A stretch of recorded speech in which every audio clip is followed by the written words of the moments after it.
Hello, in this video I will be talking about role of incontinence or functional incontinence in falls risk in elderly. If yourself you are post-retirement age, or if you have parents or grandparents, nan, gran, anybody who are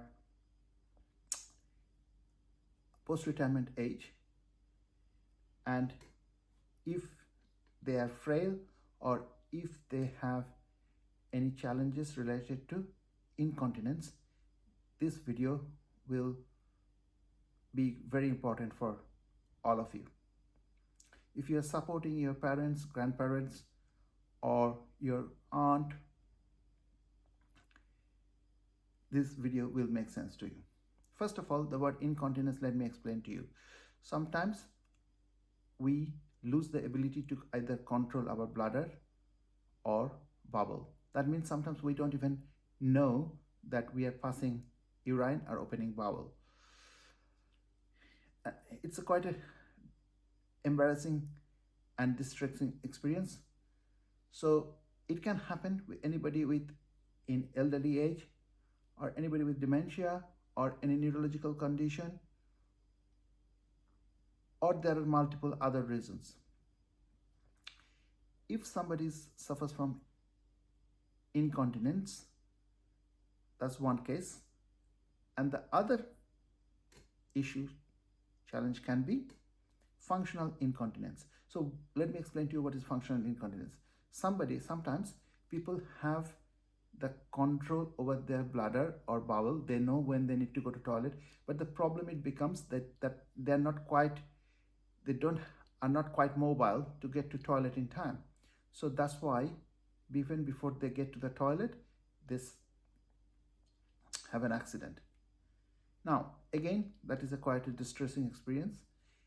And what happens mainly with urinary incontinence,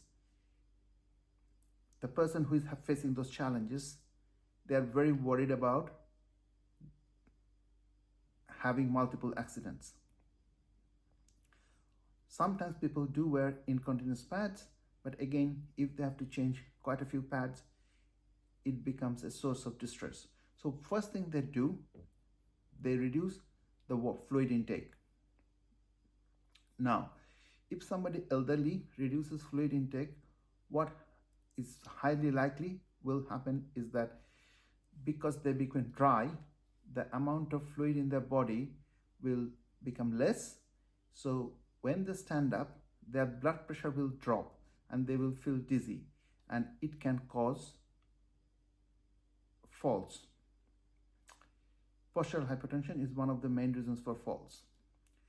The other possibility is that sometimes people who are frail or elderly, their main exercise might be going to the toilet multiple times, and every time they stand up from the chair or from the toilet or they walk, it is exercise.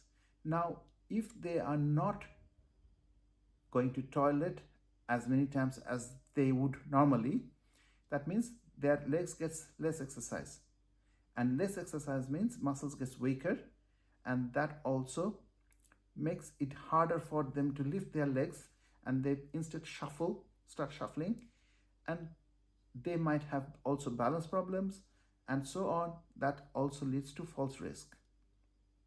And falls means people can break their hip, and a hip surgery is a major surgery. Sometimes people may not be able to walk again, or even though they might be able to walk, it becomes less, they get pain and so many other discomforts.